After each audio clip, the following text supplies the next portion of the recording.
Alright, so today we're going to be looking at simplifying rational expressions by factoring. Basically, like we saw yesterday, I gave you a little quiz on some fractions. Yesterday, when we're working with those fractions, we looked at a couple of things. If I gave a fraction such as 15 over 12, and I asked you guys to reduce that fraction, how do you reduce 15 over 12 if we didn't have a calculator to do it for us? Factor it out. So 15, what are the factors of 15? 3 times 5. Then what would you do? Yeah, factor out the 12. And what are the factors of 12? 2 times 6, 4, 2 times 2 times 3. Those are the factors of 12. Then what do? Cancel out the common factors, which in this case are the 3's. Can I cancel anything else out? Nope. So what are we going to be left with? 5 over 2 times 2, of course, is a 4. So this would reduce down to 5 over 4. So what we just did there, that's what we're going to be doing today. The only trick here is our rational expressions or fractions are going to have some x's in there. Okay, so that's what we're going to be looking at today. All right, so here we go. Let's get started up at the top. It says that you can make equivalent fractions by multiplying both parts by the same thing. You guys know, since you're in elementary, that when you're working with fractions, whatever you do to the bottom, you got to do to the top. This is what makes them equivalent to each other. So in this particular example, they gave us 2/5 and 40 over 100. These are equivalent fractions. They mean the same thing. So how did they go from 2/5 to 40 over 100? Well, they took that 2/5 and they multiplied the 2 times 20. That's how they got the 40. But they also multiplied the 5 times 20, which is how they got the 100. Now it says right below that you can simplify fractions by dividing both parts by the same thing. So I can go backwards here by dividing, which in this case would be divided by 20. So in other words, that 40 divided by 20 would give us the 2. The 100 divided by 20 would give us the 5. So we can go forwards, but we can also go backwards. So again, this is basically what we're going to be looking at with our rational expressions. So it says here, you can make equivalent rational expressions by multiplying both parts by the same thing. So just like the fractions, whatever I do to the bottom, I got to do to the top. So in this particular case, they're multiplying by a 2x. And they did that both to the top and to the bottom.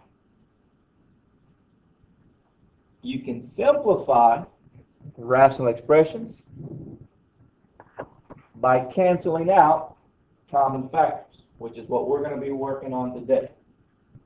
You can simplify rational expressions by canceling out common factors. That's what you're going to be asked to do today for. Simplify. And you're going to do that by canceling out common factors, just like we looked at the very beginning with our fraction, 15 over 12.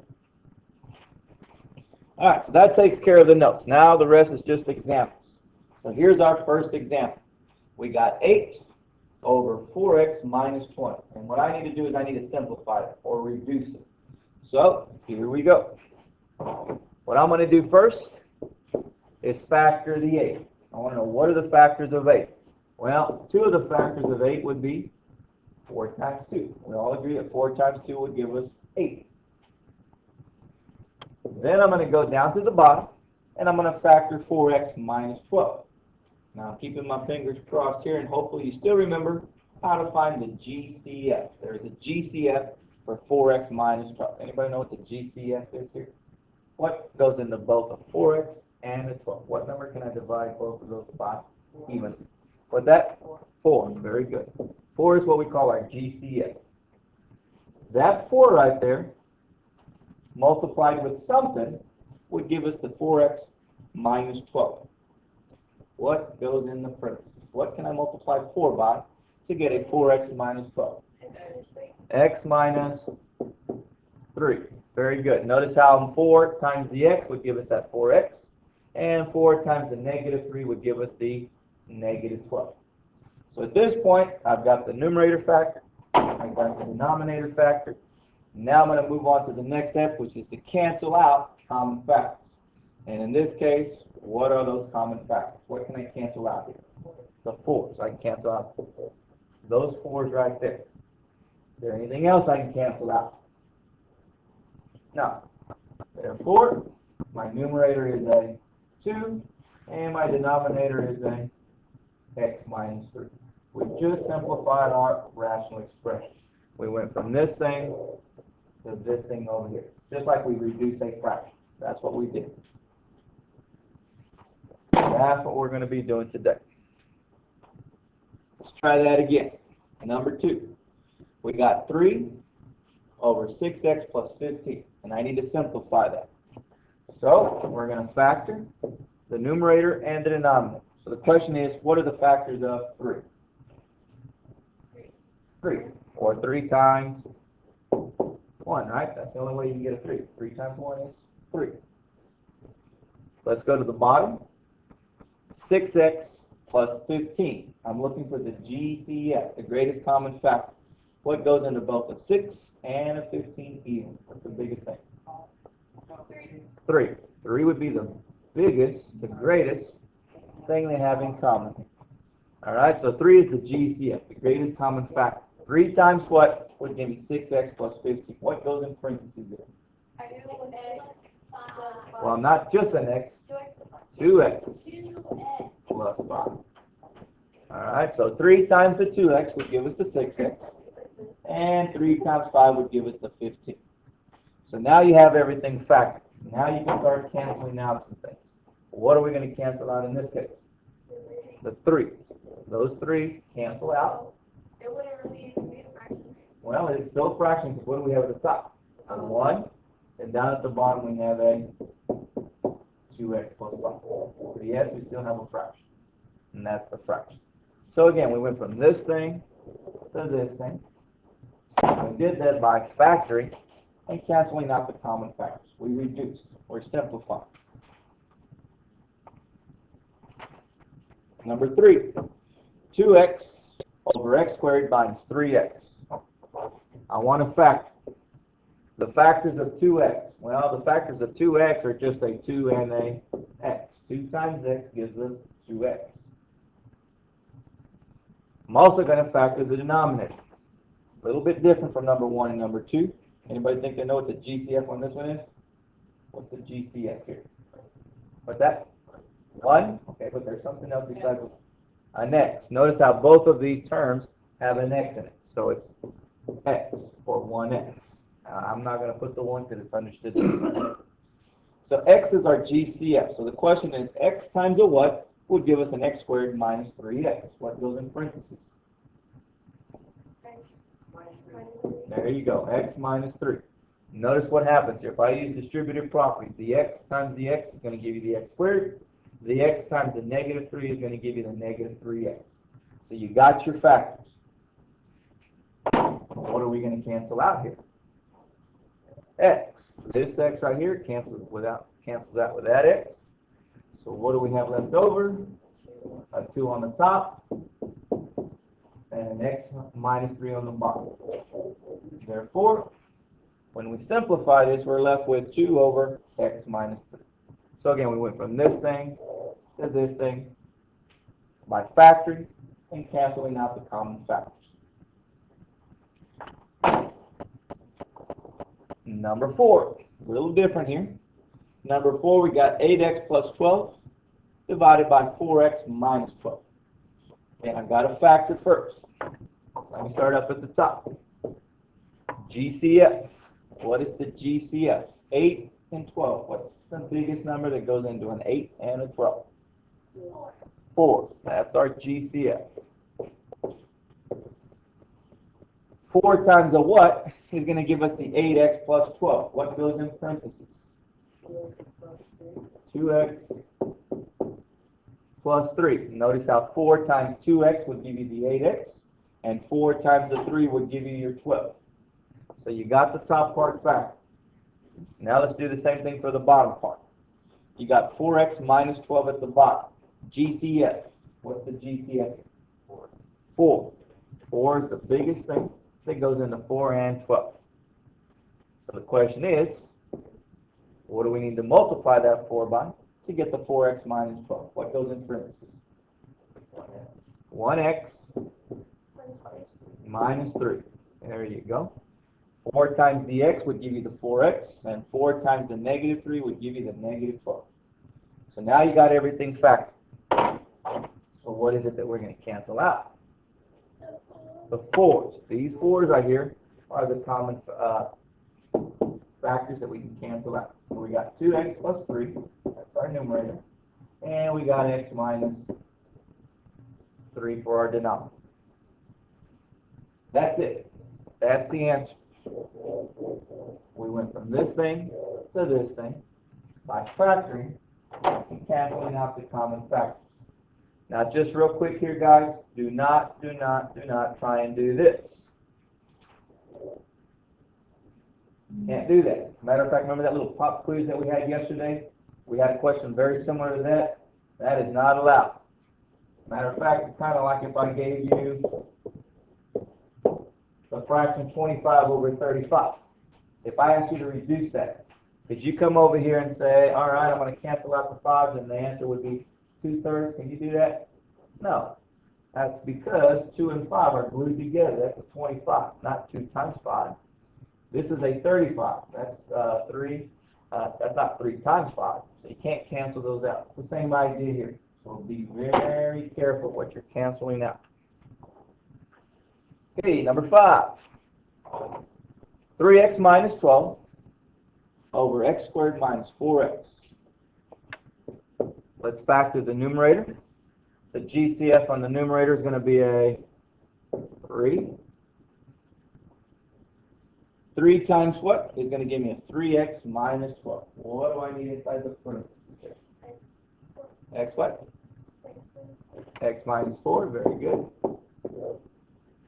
Now let's go to the bottom, a little bit trickier here. We're looking for the GCF, greatest common factor. What do you notice both terms have in common? X. Notice how they both have an X. That is our GCF in this case. X. So that X times a what would give us that x squared minus 4x. What goes in the parentheses? X times what gives me x squared minus 4x? X minus 4. Notice how x times x is going to give you the x squared, and x times the negative 4 will give you the negative 4x. Now we're going to cancel something out. What are we going to cancel out? X minus 4. All of this in parentheses here, and all of this in parentheses here cancels out. Those are factors. We can cancel those out, which means we're going to be left with 3 over x. So we've just simplified the rational expression. We went from here to here by factoring and canceling out the common factors. Number 6. We got x plus 5 for our numerator and x squared minus 25 for our denominator. And we need to factor. So up at the top, GCF. What's the GCF? Is there a GCF? No. So, can we factor x plus 5? Not really. Well, kind of. We can do x plus 5 times 1, but that's about it. Kind of like what we saw earlier with the 3. We can write it as 3 times 1, but those are the only factors. Let's go down to the bottom, x squared minus 25. Now, the x squared minus 25, we're going to have to use our difference of squares here. So, difference of squares. What we did with that is we took the square root of the x squared, and the square root of the x squared is an x. Well, we also took the square root of the 25, and the square root of the 25 is a 5. This is the one where we had to write it twice, guys. It's going to be an x minus 5, and you're also going to have an x plus 5. These are the factors of x squared minus 25. We call this difference of squares. It was one of the methods that we had back when we were factoring. So at this point, I'm ready to start canceling something out. What is it that I'm going to cancel out here? The x plus 5. This x plus 5 cancels out with this x plus 5, which means all I have left is 1 over x minus 5. And there we have it. That is a simplified expression that we get from this over here. Okay, we got 3 more. They're going to get a little harder. We got 4x plus 8 over 3x squared plus 4x minus 4. So let me go ahead and factor out the numerator. 4x plus 8. There is a GCF there. Anybody think they know what the GCF is? 4. That is correct. 4 times what will give me 4x plus 8? What goes in parentheses? 2. X plus 2. 4 times x is going to give you the 4x, and 4 times 2 is going to give you the 8. Here's where it gets a little tricky. 3x squared plus 4x minus 4. I need to factor that. Anybody remember how we factor that one? We had a minute. Bottoms up. Y'all still remember how to do bottoms up? Let's see. We're going to have to come out to the side and do a little scratch. I'm going to do bottoms up. The first thing I'm going to do is rewrite 3x squared plus 4x minus 4. This is the way I'm going to write it out. X squared plus 4x minus 12. Where did I get my minus 12 from? Remember what we did was we took this leading coefficient and that last number, negative 4, and we multiplied them together. So 3 times negative 4 is giving me this negative 12. Now I can factor this trinomial. So here we go. X times the x will give me my x squared. Here's where some of us have trouble. These two numbers that go in the parentheses, when I multiply, they got to give me a negative 12. When I add them together, they got to give me a positive 4. So help me find two numbers that I can multiply together to get negative 12, but also add up to a positive 4.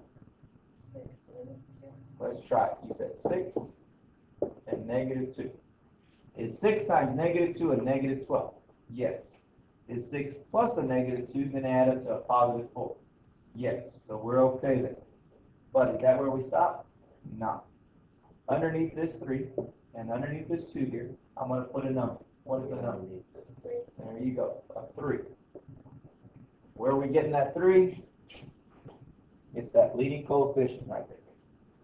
Notice 6 over 3. That's a fraction that can be reduced. 6 over 3 is a 2. 6 divided by 3 is 2. However, notice the second fraction we have over here, 2/3, cannot be reduced. But we don't leave it like that. Matter of fact, this is why we call it bottoms up. Because this bottom number is going to come up in front of our x, which is now going to make it 3x minus 2. So these are the factors of 3x squared plus 4x minus 4. That's what I'm going to bring over here. X plus 2 and 3x minus 2. Now we have both the numerator and the denominator factor. Now I can start canceling some things out. And what exactly am I going to cancel out here? The x plus 2. That x plus 2, that x plus 2. Cancel them out. And what we're left with is 4 over 3x minus 2. And there we have it. That's our answer. So a little more work there when we got to do bottoms up. Not harder, just a little more work. Okay, number 8. We got two trinomials, one on the top, one on the bottom, and we need to factor those two trinomials. The question is, do I have to do bottoms up on these two? No, you only have to do bottoms up when there's a number in front of the x squared. So let's go back real quick. Notice how there was a 3 in front of the x squared. We don't have that problem over here on number 8. We don't need to worry about bottoms up. I can go straight to finding the factors. So let's do the top part. X times x is x squared. What two numbers can I multiply together to get negative 14, but would also add up to a negative 5?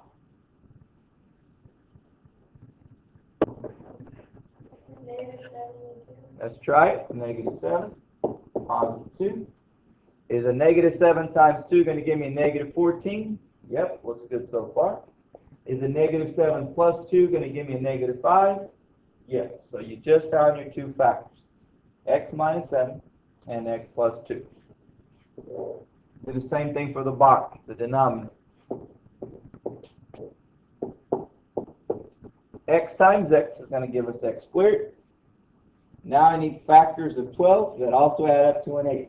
What can I multiply together to get 12 but also add up to a 8? Positive 6, positive 2. 6 times 2 is 12. 6 plus 2 is 8. I've got everything factored. Olivia, what are we going to cancel out? X plus 2. So this x plus 2, this x plus 2 cancels out. And what are we left with? X minus 7 and x plus 6. Again, be very careful, guys. I see this a lot. Can I cancel out the x's there? No, don't do that. That's as far as we can take it. So be careful. Don't get too carried away. Okay, we got one last one here. It's the big one. We got 10x squared plus 21x minus 10 all over 25x squared minus 20x plus 4. And we need to factor this. So let me start up here with this top. Notice how there's a 10 in front of the x squared, which means we're going to have to use some bottoms up. So down at the bottom here, I'm going to make myself a little room to do some scratch work. And I'm going to factor 10x squared plus 21x minus 10. Here we go. First thing I'm going to do is rewrite it.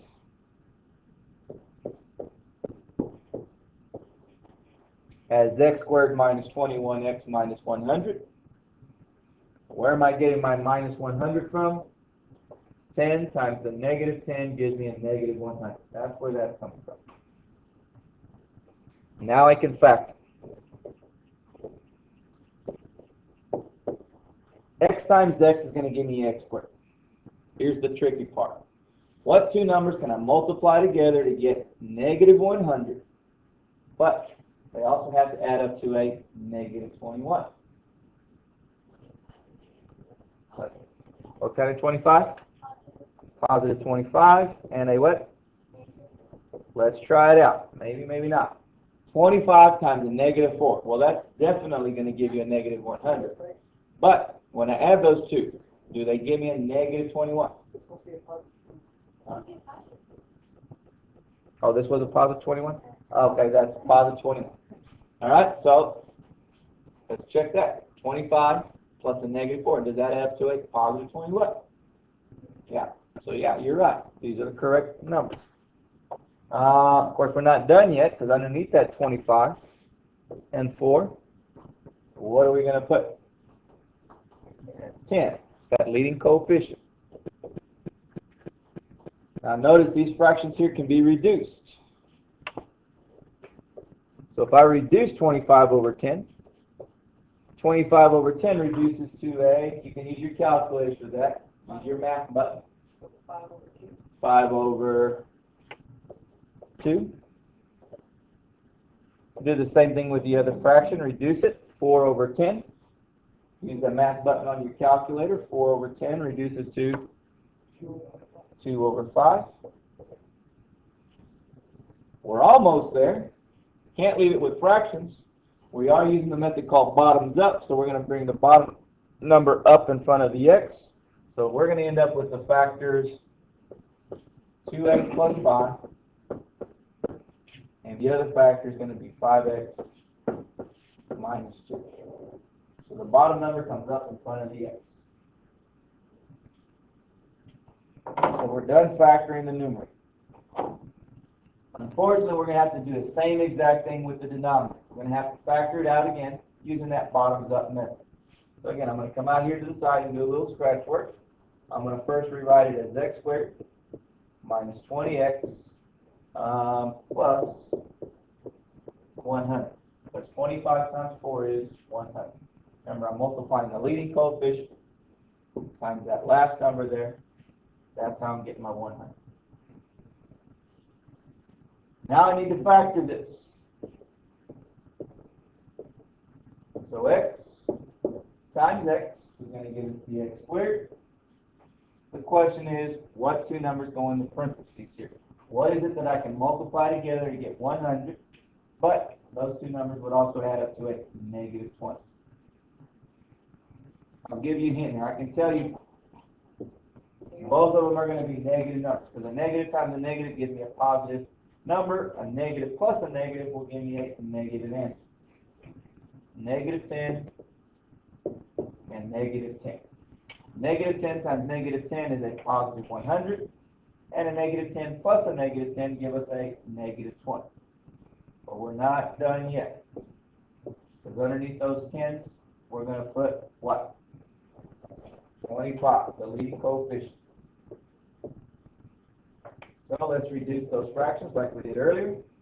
If I reduce 10 over 25, 10 over 25 would reduce to a 2 over 5. And of course, since this one over here is the same fraction, that would also reduce to 2 over 5. Of course, we are using the method called bottoms up, so we're not going to leave it with those fractions there. We're going to bring the bottom number up in front of the x, making it 5x minus 2. And we're going to get the same thing for the other, 5x minus 2. All right, we got everything factored. Now we can cancel out. What can we cancel out here? 5x minus 2. This 5x minus 2 will cancel out with this 5x minus 2, which means we're going to have 2x plus 5 for our numerator and 5x minus 2 for the denominator. And here's what we end up with. So a lot of work on that. Had to use bottoms up twice, and the numbers they gave us were pretty big, so it's a little bit of work there. Luckily, you won't see any like that on your assignment today. Okay. All right, so that takes us through simplifying rational expressions.